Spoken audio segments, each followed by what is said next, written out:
여러분 반갑습니다. 잘 지내셨습니까? 강하늘입니다.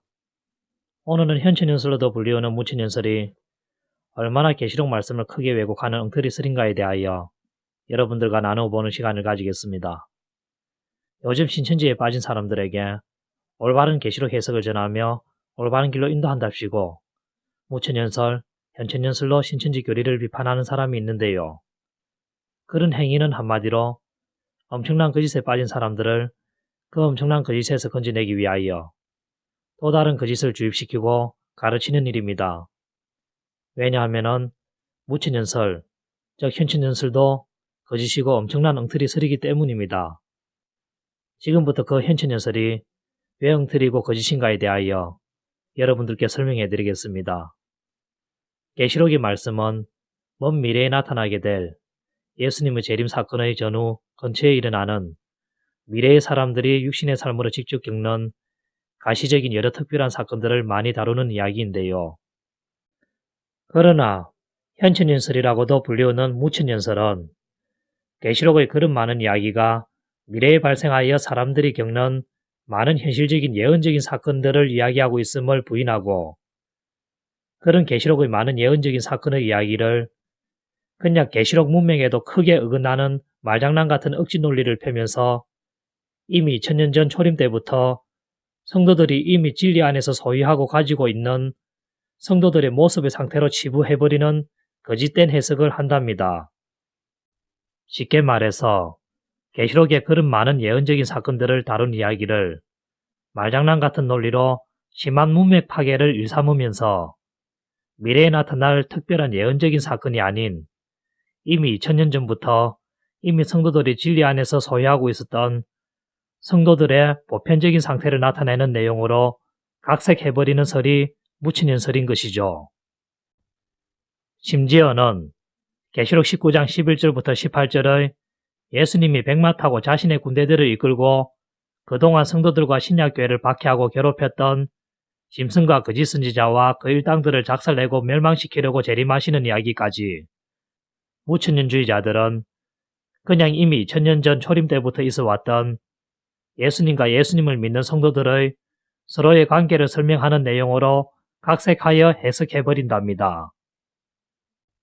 좀 더 세밀하게 계시록 19장 11절부터 18절의 내용에 대하여 무천년주의자들이 하는 해석을 설명한다면 2000년 전 예수님이 제약된 세상의 방식대로 살지 않고 하나님의 말씀대로 살아가면서 세상의 제약과 싸우며 세상을 이겼고 또 결국 부활의 승리를 맛보았듯이 2000년 전부터 이때까지 하나님의 부름을 받은 예수님을 믿는 모든 성도들도 마찬가지로 그 예수님의 삶의 방식을 따라 하나님의 말씀대로 삶을 살아서 세상의 제약과 싸우며 세상을 이겨 부활의 승리에 참여하는 하나님의 군대로 사는 존재라는 것을 나타내는 내용이 무천년주의자들은 계시록 19장 11절부터 18절이랍니다.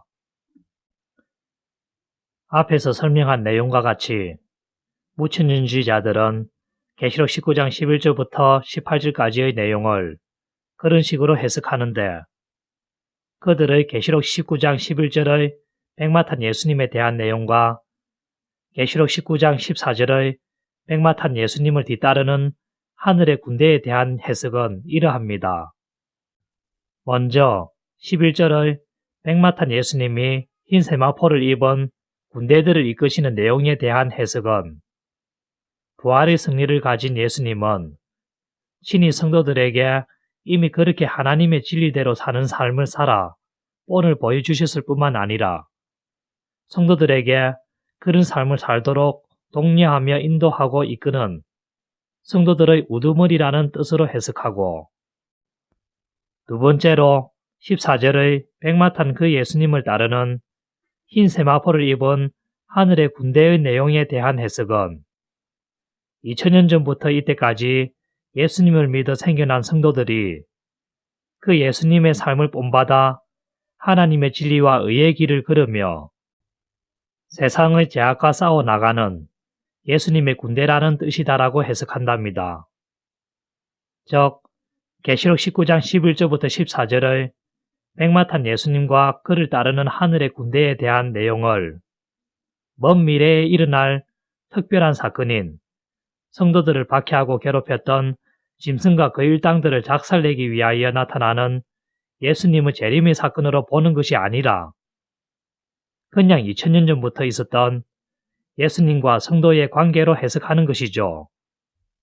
이런 무천년주의자들의 해석은 엄청나게 잘못된 해석입니다.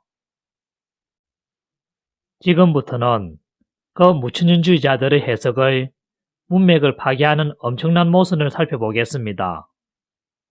계시록 본문 19장 17절부터 18절을 보면은 천사가 새를 향하여 짐승에게 속한 모든 사람들의 고기를 먹으라라고 외치고 있는데 천사가 그렇게 외치는 이유가 뭐겠습니까? 그 이유는 백마탄 예수님이 흰 세마포를 입은 하늘의 군대를 이끌고 짐승과 그 일당들을 작살내고 멸망시키려고 출전하기 때문에 천사가 그렇게 외쳤던 것입니다. 그래서 백마탄 예수님과 그를 뒤따르는 흰 세마포를 입은 하늘의 군대는 처음부터 짐승과 그 일당들을 일망타진하고 멸망시키려는 목적으로 즉 그 짐승의 일당들의 고기를 공중의 새에게 먹이는 일을 벌이려고 출전하였던 것입니다. 그래서 예수님과 그 하늘의 군대의 출전 자체가 짐승과 그 일당들을 형벌하는 심판이었습니다. 이야기를 계속 이어서 살펴보면은 그 백마탄 예수님과 그 군대의 출전이 있자 20절에 보면은 하늘의 군대와 짐승의 일당인 땅의 군대들이 서로 맞붙게 되며 그 전쟁의 결과로 땅의 군대의 우두머리인 짐승과 거짓 선지자가 잡혀 불못에 던져지게 되고 그 나머지 일당들은 21절에서 말탄자 예수님의 입에서 나오는 금에 맞아 죽어 그 시체들의 고기로 새들이 배불리게 됩니다. 21절까지 이야기의 줄거리를 대략 살펴보았는데요.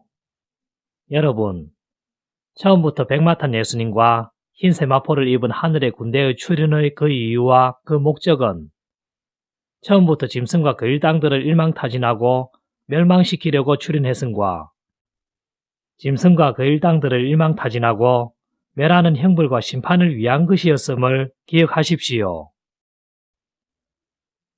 이제 무천년설자의 해석이 맞는지 따져보겠습니다.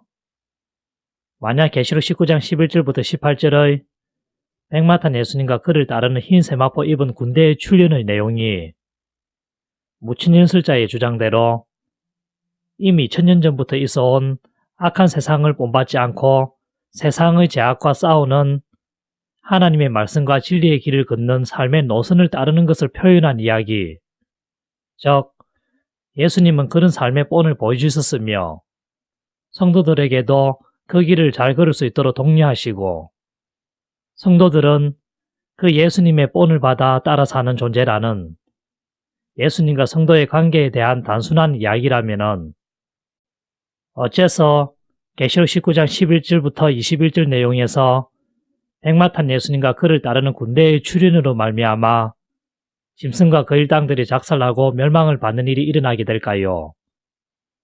그리고 왜 천사가 예수님과 그 군대의 출현을 두고 공중의 새들에게 짐승의 일당들은 작살나고 멸망받으니 모든 사람들의 고기를 먹으라고 외치겠습니까?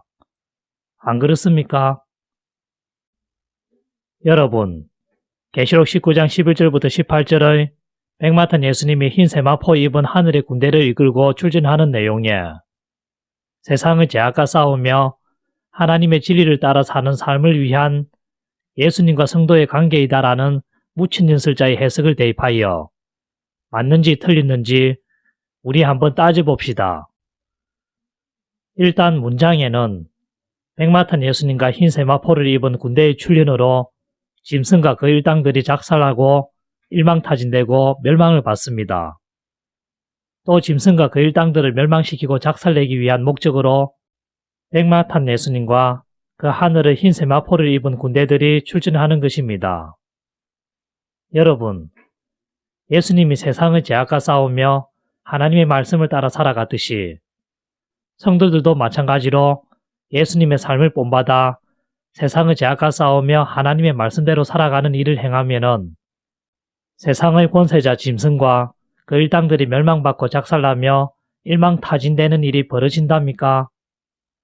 그리고 예수님과 성도들이 세상의 죄악과 싸우며 하나님의 말씀대로 사는 그런 정결한 삶을 살아가는 이유와 목적이 세상의 권세자 짐승과 그 일당들을 일망타진하고 작살내며 멸망시키기 위하여 살아가는 것입니까? 아니지 않습니까?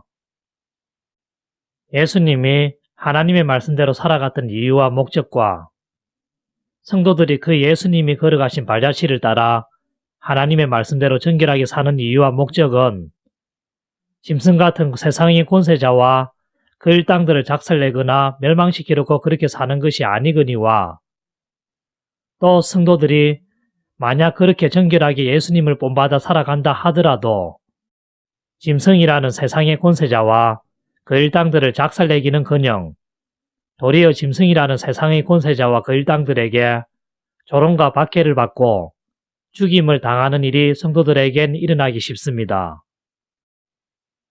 여러분, 옛날 신앙을 정결하게 지켜 사는 성도들이 세상과 타협하지도 않고 적당히 세상과 어울려 뒤섞여 살지 않는 정결성 때문에 그들의 삶에 찾아왔던 것은 무엇이었습니까? 세상의 조롱거리가 되고 세상의 권력자에게 박해받고 죽임을 당한 일이었습니다. 옛날 예수님이 살아갔던 삶과 예수님이 독려하시고 이끌어주시는 그 예수님의 삶을 본받아 살아가는 성도들의 삶이 이런 특징을 가진 것을 볼 때에 짐승과 그 일당들을 형벌하고 멸망시키고 일망타진하기 위하여 출전하시는 계시록 19장 11절부터 18절에서 등장하는 백마탄 예수님과 그를 따르는 흰 세마포 입은 하늘의 군대의 내용과는 서로 맞지 않는 것입니다. 그래서 무천년주의자들의 해석인 계시록 19장 11절부터 18절의 백마탄 예수님과 그를 따르는 흰 세마포 입은 하늘의 군대에 대한 내용은 이미 천년 전부터 맺어온 세상의 죄악과 싸우며 하나님의 말씀대로 살아가는 삶을 위한 예수님과 성도의 관계이다라고 하는 해석은 문맥에도 맞지 않는 완전 엉터리인 것입니다. 다음 편에서 좀 더 세밀하게 저 내용과 연결된 여러 구절들을 무천년주의자들이 어떻게 엉터리 해석을 하고 있는가에 대하여 좀 더 살펴보고 그 다음 첫째 부활과 천년왕국에 대한 무천년설의 모순을 생각해 보겠습니다. 그동안 시청해 주셔서 감사합니다.